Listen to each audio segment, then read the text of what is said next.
this? His ultimate attack has been broken!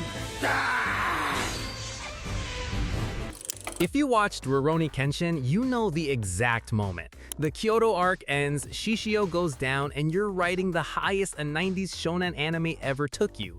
Then, the next episode starts and something feels off. The fights are weaker, the animation looks cheaper, and the stories don't connect to anything.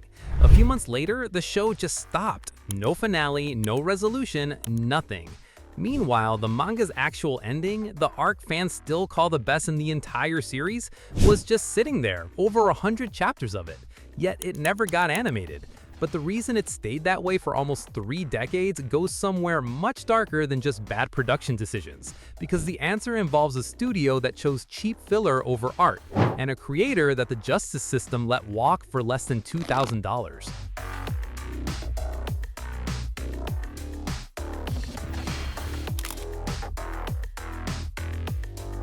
So it's revenge you're after. You've been trying to disgrace my father. Actually, I feel very thankful to your daddy. I know he'd be proud of his former student after perfecting my left-handed sword techniques for 11 years! 72 million copies. That's how many volumes of Rurouni Kenshin are in circulation worldwide. And the Kyoto Arc, with Makoto Shishio as the villain, is still cited as one of the defining story arcs of 90s shonen. That's the scale of what was built, but also the scale of what got thrown away.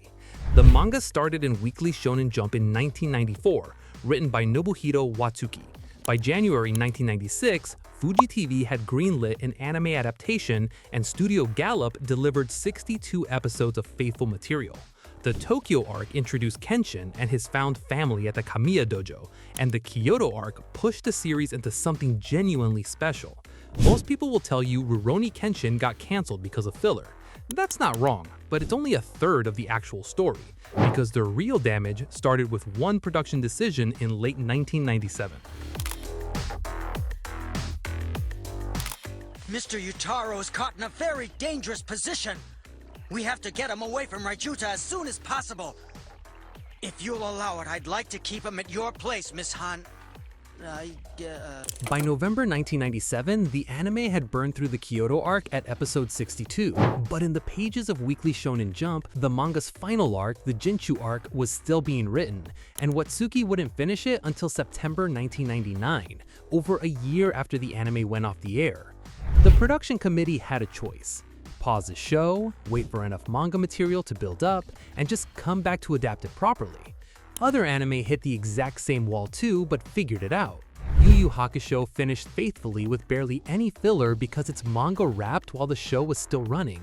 Inuyasha took a different approach, pausing after 167 episodes, waiting 5 years, then coming back with the final act to adapt the remaining manga in 26 episodes. Meanwhile, Hunter x Hunter went even further, getting a complete reboot in 2011 that started over from chapter 1. The solutions existed, yet Rurouni Kenshin chose the worst option available. Now this is the part that should make you angry, because they didn't just choose the filler option, they swapped the studio completely. Studio Gallop, which animated every episode up to that point, was replaced by Studio Deen starting at episode 67. Bad animation, completely original stories, and zero connection to the manga, even though the whole time they knew the real arc was coming. Early filler episodes had Tomoe, Kenshin's first wife, appearing in the ending credits. Then merchandise featuring Enishi, the Jinchu Arc's main villain, was already being produced in the anime's art style. They were already teasing the arc they were actively choosing not to animate, and the audience responded exactly how you'd expect. Miss Kaoru? I was thinking of cleaning up the house after finishing the laundry that I was. After all, it's my job to do things around the house. On September 8, 1998, Rurouni Kenshin went off the air for good. Fuji TV didn't even broadcast the final episode.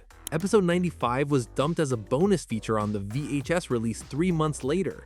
This is how it got that bad. From episode 63 to 95, viewers got 33 straight episodes of anime original content.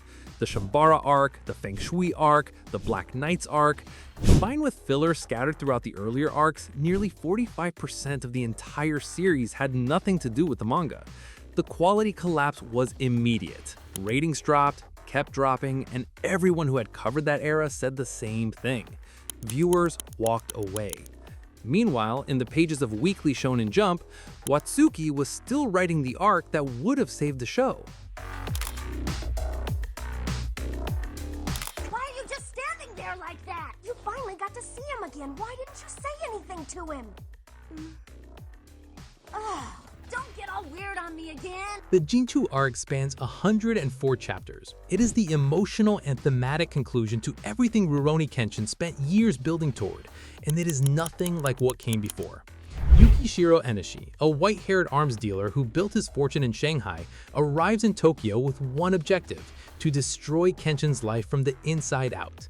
He's Kenshin's brother-in-law because his older sister, Yukishiro Tomoe, was Kenshin's first wife, and Kenshin killed her. Not in battle, not on purpose. He cut down the woman he loved by accident, right in front of her little brother's eyes.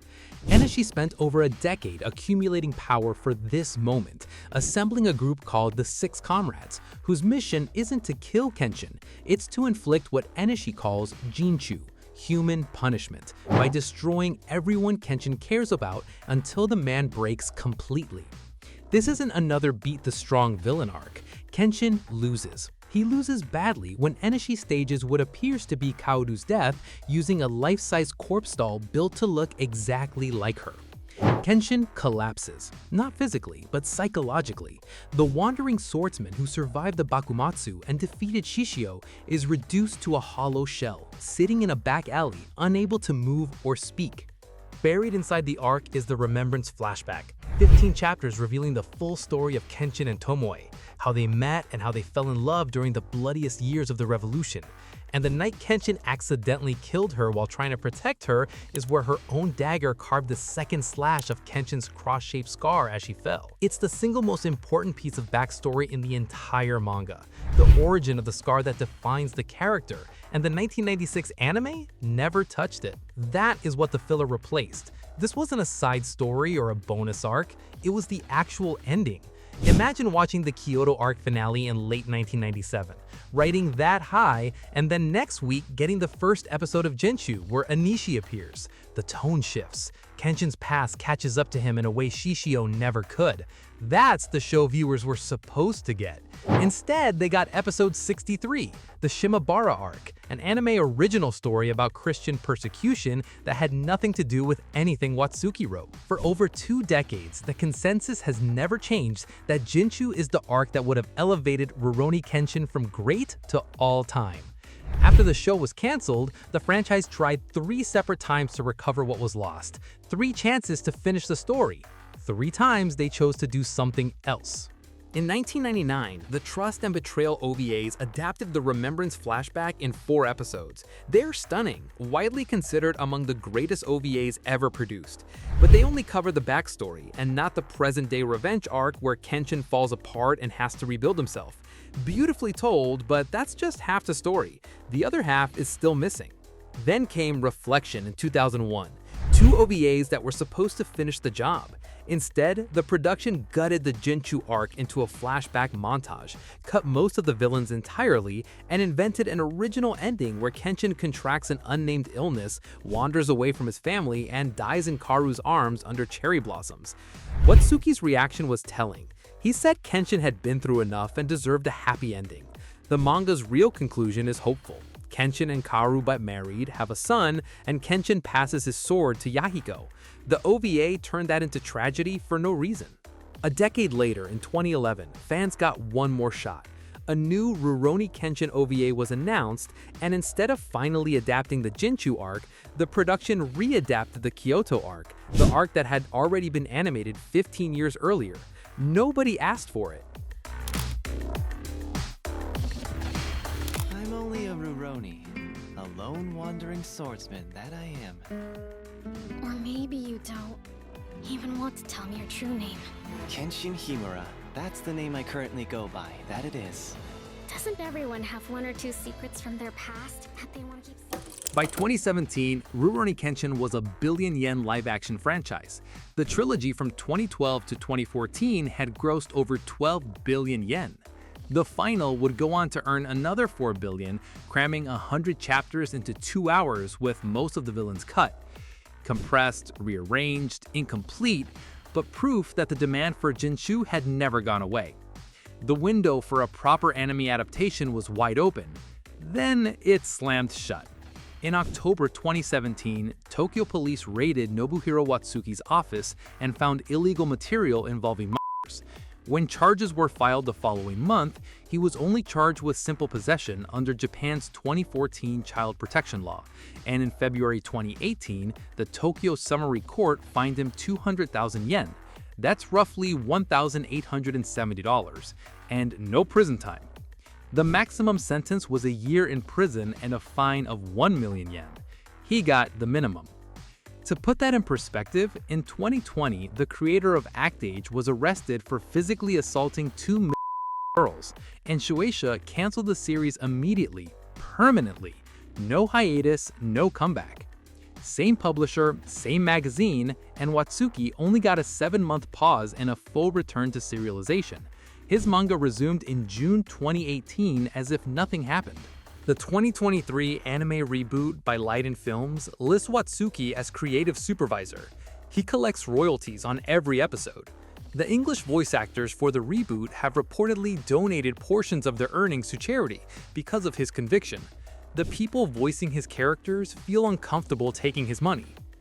Here's what I keep coming back to. They found the budget to produce the 2023 reboot's 47 episodes of material that already had a perfectly good adaptation, with a 3rd season on the way. They built a new production from scratch at a different studio with a different cast. But for 28 years, nobody could fund a single season to animate the one arc that was never finished. And the man collecting royalties on all of it paid less in fines than most people spend on a month of rent.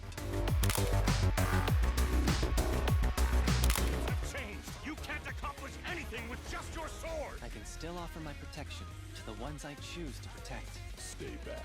This one's mine. He is the prey of the Edo Castle on Iwaban. Rurouni Kenshin got ruined twice. First, by an industry that chose filler over patience, killing the show before it ever reached its own ending. Then, by a creator whose actions ensured that even when the story finally gets finished, it can never fully belong to the fans who loved it. The 2023 reboot is still working through the Kyoto Arc with a 3rd season announced, but the Jinchu Arc still hasn't been officially confirmed. After 28 years, the wait isn't over. My answer is that the story can survive, but Watsuki's cut of the money shouldn't. Tell me in the comments, are you watching the 2023 reboot, or has his conviction made that impossible for you?